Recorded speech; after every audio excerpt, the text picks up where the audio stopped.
Good Morning Business.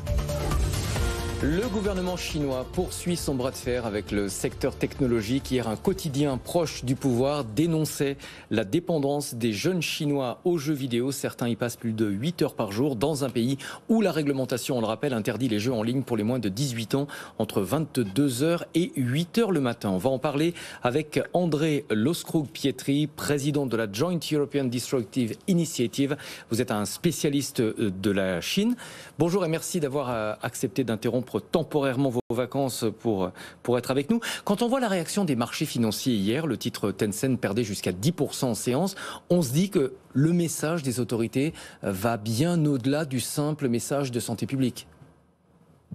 Absolument. Alors bon, il y avait une tradition du Parti communiste chinois, plus que jamais en Chine, maintenant on est revenu à l'idéologie classique quasiment maoïste d'éducation des jeunes chinois. Là, véritablement, on peut dire que c'est le numéro 3. Après Alibaba, qui était sous collimateur il y a un an, on avait Didi, qui est l'application de mobilité, qui a été accusée d'enfreindre les règles de concurrence. Maintenant, on a Tencent sur les jeux vidéo. Il y a toujours une part de vérité. Donc, le sujet de la dépendance des jeunes Chinois aux jeux vidéo est réel, puisqu'ils passent énormément de temps sur leur mobile, sur des jeux. Certains réunissent plus de 100 millions de personnes. Mais il y a aussi un avertissement très clair, c'est que Tencent, l'autre grande star de l'Internet, est également maintenant dans le collimateur. Donc, c'est vraiment une reprise en main du secteur de la tech impressionnante. Oui, tour de vis général le mois dernier, on le rappelle, 33 entreprises du secteur, notamment Alibaba, Tencent, Baidu, avaient signé un accord avec le gouvernement. Officiellement, là encore, c'était pour protéger le consommateur, mais il y a aussi sans doute des objectifs beaucoup plus politiques.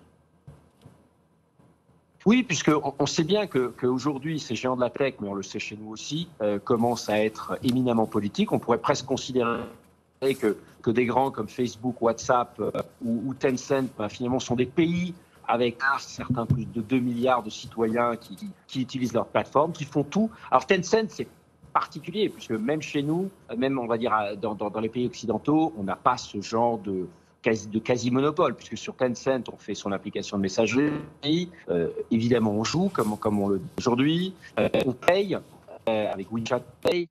C'est véritablement aujourd'hui le compagnon de tous les jours et véritablement un potentiel concurrent au parti, on va dire, dans le share of mind, dans la perception qu'ont les Chinois de leur vie quotidienne. Donc ça devenait un danger politique et il s'agissait clairement de remettre de l'ordre et de faire entendre que au-dessus de la République, au-dessus des lois, au-dessus des entreprises de la tech, il y a le parti. Et je crois que le message a bien été reçu avec la bourse qui l'a compris également. Oui, et il y a aussi évidemment le cas de Jack Ma, le cofondateur d'Alibaba, plateforme de vente en ligne. Il avait provoqué au mois d'octobre la colère des autorités chinoises lorsqu'il avait annoncé l'introduction en bourse de la filiale financière d'Alibaba. Il avait à l'époque appelé à réformer le système financier chinois. Évidemment, ce genre de discours n'a pas été accepté par les autorités.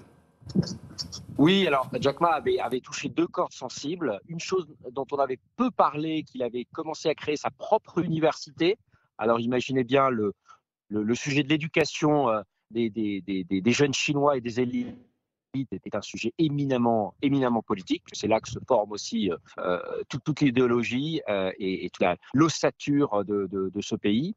Et il avait également appelé au sacrilège à réformer le système financier chinois, qui est quand même au cœur aussi de la structure de ce pays, puisque notamment les 4 grandes banques publiques, alors certains disent qu'il y en a 5, irriguent une grande partie de l'économie et surtout permettent au parti par ensuite l'entremise de ces entreprises publiques. Il y en a à peu près 120 contrôlées de manière centrale, finalement d'avoir tous les leviers macro et micro pour les plans de relance, les aides ponctuelles, ce que le parti, il faut bien le dire de manière macroéconomique, fait de manière assez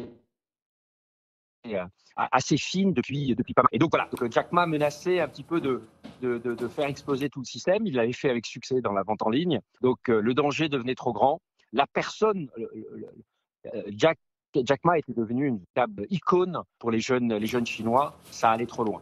Est-ce qu'il faut forcément s'en émouvoir de cette tentative de reprise en main si on fait le parallèle avec les GAFA et le débat sur leur éventuel démantèlement aux États-Unis? On voit bien que ces géants de la technologie sont devenus pratiquement aussi puissants que des États, et ce n'est pas justement ce que souhaite éviter le gouvernement chinois.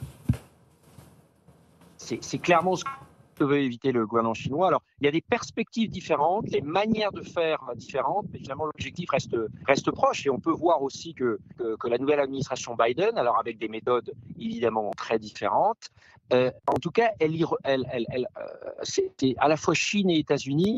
Il y a un certain parallèle qui se dessine dans la capacité à vouloir agir très vite. Et là, il faut vraiment qu'on se pose une question en Europe, que ce n'est pas forcément une question de moyens, mais c'est une question de rapidité. Est-ce que ce qu'on est en train d'essayer de faire, avec des réglementations qui quand même prennent souvent plusieurs années pour avoir de l'impact, est-ce qu'elles sont adaptées à la vitesse avec laquelle ces entreprises deviennent centrales dans nos systèmes? Moi, personnellement, je pense que la réponse est non. Et on a intérêt en Europe à vraiment revoir la rapidité avec laquelle on ne peut plus se permettre de mettre 3 ou 4 ans à faire une réglementation sur des géants de tech où en fait des évolutions technologiques et d'innovation même d'usage sont mises en place en quelques mois. Et donc là, effectivement, en Chine, il y a cette manière très top-down, très centralisée de